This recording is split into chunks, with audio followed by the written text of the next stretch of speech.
in a ministry. Hallelujah. I declare, Lord, revival. I declare signs and wonders. We give you praise and glory.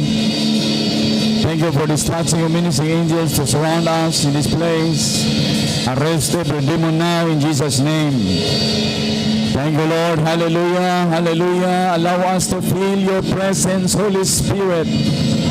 Allow us, Holy Spirit, to feel your presence.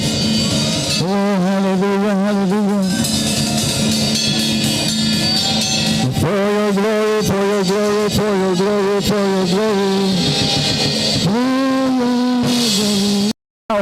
Ay nakita ng Diyos, kaya in the sight of God, we are all sinners and come short of the glory of God. Amen.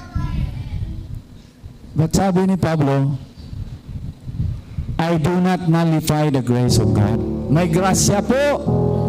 May kapatawaran ng kasalanan. Kung tayo maghingi ng tawad, tayo po patawarin. At kung tanggapin natin si Jesus as our Lord and Savior, magiging mga anak tayo ng Diyos.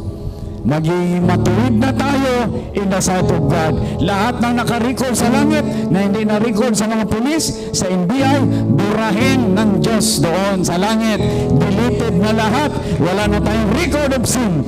Ang doon nakalagay, ang dugo ni Jesus cleanses us from all of our sins. Amen. And we are justified by faith. Ano yung meaning ng justified? Or justification, as if you do not commit sin. Isang korte na term yan. Na pag ikaw ay ma-acquit sa kaso, ibig sabihin, kahit na nakapatay ka nga, pero kulang ng ebidensya, acquitted ka, wala kang record ng krimen. Amen? Sa Diyos, naka-record. Pero totoong record yun. Pero nung tayo humingi ng tawad sa ating Panginoon Kristo at tinanggap natin siya bilang Panginoon at tagapagligtas, binura na lahat ng record natin doon kasi lahat ng kasalanan ng tao ay bayad na, binayaran na niya. For the wages of sin is death, but the gift of God is eternal life for Jesus Christ.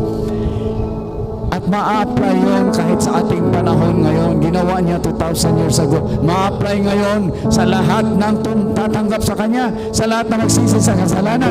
Apply yan ngayon. Amen. Kaya ngayong mga baguhan, apply yan sa inyo. Yung mga kasalanan nyo noon, nung kabataan ninyo, burado na yon. Huwag nyo nang balikan.